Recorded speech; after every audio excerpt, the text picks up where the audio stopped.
नमस्कार दोस्तों, मैं रोहन शर्मा स्वागत करता हूं सभी का आपके अपने चैनल ज्योतिष एंड वास्तु में।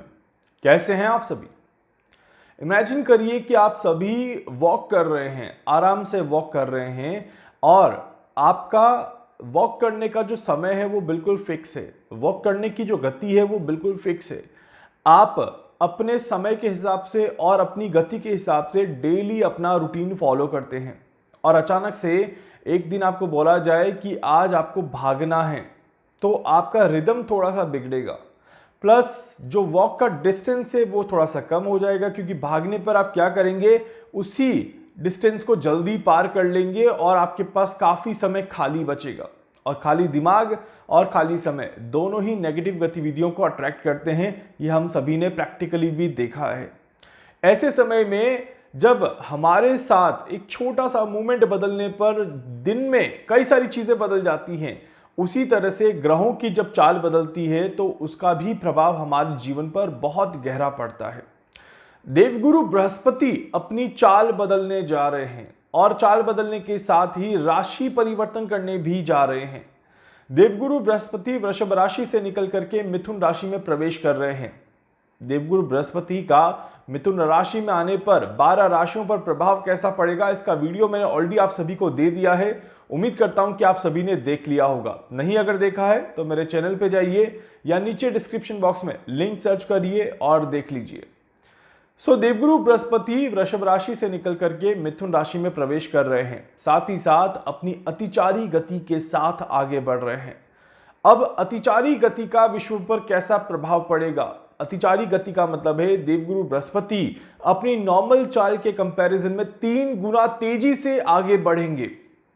जहां पर देवगुरु बृहस्पति एक राशि से दूसरी राशि में जाने में 12 से 13 महीनों का समय लगाते हैं, वहीं पर मई महीने में देवगुरु बृहस्पति मिथुन में जाएंगे एंड अक्टूबर के महीने में वापस से ये कर्क में चले जाएंगे। कितना फास्ट मूवमेंट यहां पर देखने को मिलेगा कि आधे समय में ही यहां पर देवगुरु बृहस्पति राशि परिवर्तन कर लेंगे, फिर कुछ समय के बाद कर्क में बैठेंगे, फिर वापस से रिवर्स गियर लगा करके मिथुन में आएंगे और फिर वापस से कर्क में जाएंगे।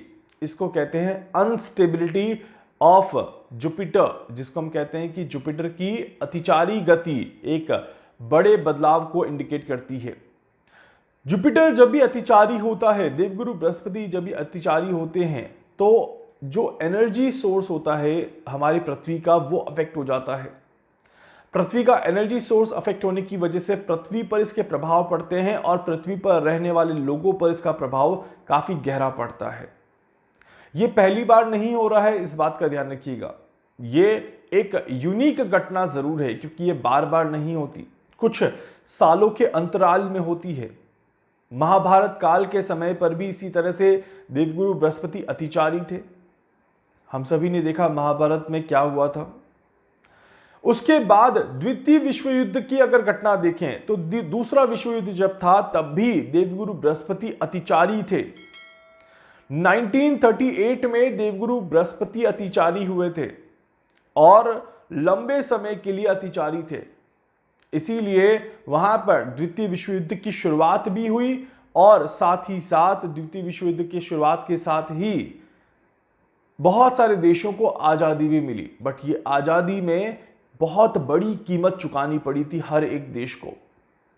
तो इसीलिए ये एक ऐसा मूवमेंट था जहां पर बदलाव तो देखने को मिला, बदलाव के साथ समय आगे बढ़ता हुआ नजर आया, बट उसकी कीमत भी बहुत बड़ी चुकानी पड़ी। इसीलिए कहा जाता है कि देवगुरु बृहस्पति बदलाव लेकर के आते हैं अतिचारी गति में, और ऐसे बदलाव होते हैं जो ड्रास्टिक चेंजेस, जिसको हम कहते हैं लंबे समय तक वो बदलाव जाने जाते हैं। जैसे भारत की तो जमीन को ही बांट दिया गया, ये देवगुरु बृहस्पति की अतिचारी गति।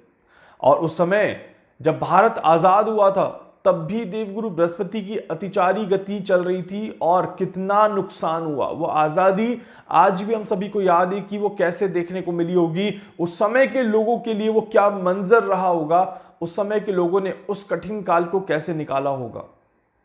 इसके बाद हमारे सामने देवगुरु बृहस्पति की अतिचारी गति देखने को मिली थी कोरोना काल में। कोरोना काल कैसा गया हम सभी को पता है, कैसे कोरोना में हम सभी लॉकडाउन में बंद हो गए थे और हम कोई भी काम अच्छे से नहीं कर पा रहे थे, बट ये वो समय था जिसने आध्यात्म को वापस से जीवित किया, आध्यात्म की ऊर्जा को वापस से एक्टिवेट किया और हर इंसान को इस समय ने आध्यात्म की तरफ अट्रैक्ट किया। तो देवगुरु बृहस्पति का अपना एक तरीका है किसी काम को करने का। द्वितीय विश्व युद्ध के समय एक समय की शुरुआत करी गई थी जिसने विश्व को नए सिरे से बैलेंस करना शुरू किया, जिसने विश्व में नई दिशा को निर्धारित किया। 1947 ये वो समय था जब भारत को आजादी मिली और भारत की एक प्रगति का विस्तार शुरू हुआ। उसके बाद कोरोना वायरस, ये एक वो समय था जब आध्यात्म जहां पर दुनिया से खत्म होता हुआ नजर आ रहा था, आध्यात्म की तरफ लोगों ने मुड़ना शुरू किया। तो देवगुरु बृहस्पति का जो प्रभाव रहता है अतिचारी गति में, ये 4 चीजों पर मुख्यतः इसका प्रभाव देखने को मिलता है। ये 4 चीजें कौन सी हैं, इसे आप नोट कर लीजिए सबसे पहले, और इन 4 चीजों पर कैसा प्रभाव देखने को मिलेगा ये भी मैं आपको बताता हूं। सबसे पहली और सबसे महत्वपूर्ण चीज जो इसमें रहती है, ये रहती है राजनीतिक हलचल, राजनीतिक उठापटक, या फिर ऐसी कोई घटना जिसमें पॉलिटिकल इन्वॉल्वमेंट काफी ज्यादा देखने को मिले। For an example operation Sindoor. Operation Sindoor एक ऐसी घटना थी जिसमें एक हमारे देश के प्रधानमंत्री मोदी जी द्वारा एक कठिन निर्णय लिया गया, एक इंपॉर्टेंट निर्णय लिया गया, और एक ऐसा निर्णय जिसमें पूरे देश की निगाहें और पूरे विश्व की निगाहें एक जगह पर आकर के टिक गई। तो इसीलिए ऐसा कोई राजनीतिक हलचल या ऐसा कोई राजनीतिक मूवमेंट यहां पर बनता हुआ नजर आएगा जिसे देखने को मजबूर हो जाएंगे सभी जने। और साथ ही साथ ये समय सत्ता परिवर्तन को भी लेकर के आता है, इस बात का ध्यान रखिएगा। सत्ता परिवर्तन की भी संभावना यहां पर बन जाती है। तो रिसेंटली जहां कहीं पर भी इलेक्शंस होने वाले होंगे वहां पर सत्ता चेंज होने के चांसेस बहुत स्ट्रांग बनेंगे, या फिर सत्ता डिस्ट्रॉय होने के चांसेस भी स्ट्रांग बनेंगे। कोई अधिकारी या फिर कोई नेता अपने पद से त्याग कर दे तो भी इस समय में देखा जाता है। इसीलिए आने वाले समय में इस तरह की घटनाएं ज्यादा देखने को मिलेंगी। एक सवाल मन में उठ रहा होगा कि अतिचारी गति कब से कब तक रहेगी। देखिए, वैसे बड़े तौर पर देखा जाए तो इसका पहला फेज जो रहेगा वो 2025 से लेकर के 2032 तक रहेगा, 2025 टू 2032। बट हम जो अभी विशेष बात कर रहे हैं 2025 को लाइन में रख करके देख रहे हैं कि 2025 में इस तरह की चीजें शुरुआत के तौर पे हमें ज्यादा देखने को मिलेगी। सो राजनीतिक हलचल के साथ ही इसका दूसरा प्रभाव देखने को मिलता है जलवायु परिवर्तन पर। जलवायु परिवर्तन और मौसम की वजह से परेशानियां यहां पर काफी ज्यादा देखने को मिलती है। इसको कहते हैं मौसम में असमानताएं बहुत बहुत ज्यादा देखने को मिलती है। जहां जहां पर देवगुरु बृहस्पति की अतिचारी गति का प्रभाव ज्यादा देखने को मिलेगा वहां वहां पर मौसम में असमानताएं देखने को मिलेगी ही मिलेगी। बहुत बड़े भूकंप यहां पर देखने को मिलते हैं, बहुत बड़े जलवायु परिवर्तन के संकेत यहां पर देखने को मिलते हैं। अचानक से बारिश या तूफान का आ जाना यहां पर दिखाई देता है। इसी के साथ साथ यहां पर एक और चीज कही जाती है, बहुत अच्छी चीज लिखी गई है, इसको ध्यान से समझिए। संस्कृत का एक शब्द मैं आपको बताता हूं, एक सेंटेंस बोलता हूं संस्कृत में। यदि गुरु शीघ्रम गच्छेत, मतलब कि जब देवगुरु बृहस्पति जल्दी चलना शुरू करते हैं, यदि गुरु शीघ्रम गच्छेत तदा जन व्यवस्था भवंती, जन व्यवस्था अस्त व्यस्त हो जाती है। साथ ही साथ राजकीय क्लेश बढ़ जाता है, और वृष्टिहीनता च प्रकटते, मतलब कि मौसम में बहुत बड़े बदलाव देखने को मिलते हैं। मौसम में और वर्षा में बाधा देखने को मिलती है, समाज में पीड़ा उत्पन्न हो जाती है। ये इसका ट्रांसलेशन भी मैंने आपको बता दिया। तो हमने देख लिया कि पहला इसका राजनीतिक हलचल पर प्रभाव देखने को मिलेगा, दूसरा प्रभाव जो इसका देखने को मिलेगा वो मौसम के ऊपर देखने को मिलेगा। मौसम की जब हम बात कर रहे हैं तो देखिए, अभी जो एक मॉक ड्रिल का एक इक्वेशन हमें देखने को मिल रहा है, जहां पर हम सभी इंटरनेट बंद कर रहे हैं, हम सभी लाइट्स बंद कर रहे हैं, ब्लैकआउट देखने को मिल रहा है, ये भी इसी तरह अतिचारी गति के एक प्री इम्पैक्ट आप देख सकते हैं, इस तरह के योग में आता है।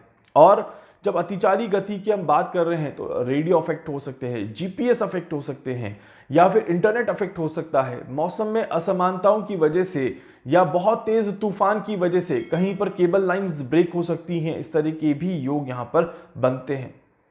इलेक्ट्रोमैग्नेटिक डिस्टरबेंस इन नेचर यहां पर काफी ज्यादा बढ़ जाता है, इसीलिए यह समय एक बहुत इंपॉर्टेंट समय कैलकुलेट होता है।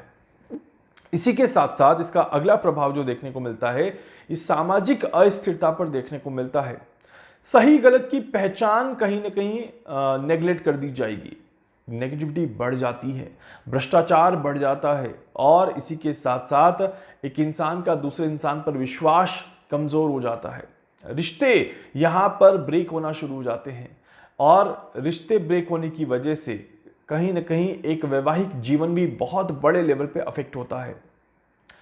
इसके अलावा चौथा इसका प्रभाव जो देखने को मिलेगा, ये धार्मिक गतिविधियों के साथ मानसिक विचलन को देखने को मिलेगा। मतलब कि एक तो धार्मिक गतिविधियां अफेक्ट होते हुए नजर आएंगी। कुछ लोग कट्टर धर्म को लेकर के आगे बढ़ेंगे और कुछ लोग धर्म का विरोध करते हुए आगे बढ़ेंगे। इसीलिए धर्म में एक असमानता का समय यहां पर शुरू होता है। देखिए, कोरोना काल में धर्म का विस्तार हुआ, धर्म बढ़ता हुआ नजर आया, हर व्यक्ति अपने धर्म के नजदीक जाता हुआ नजर आया।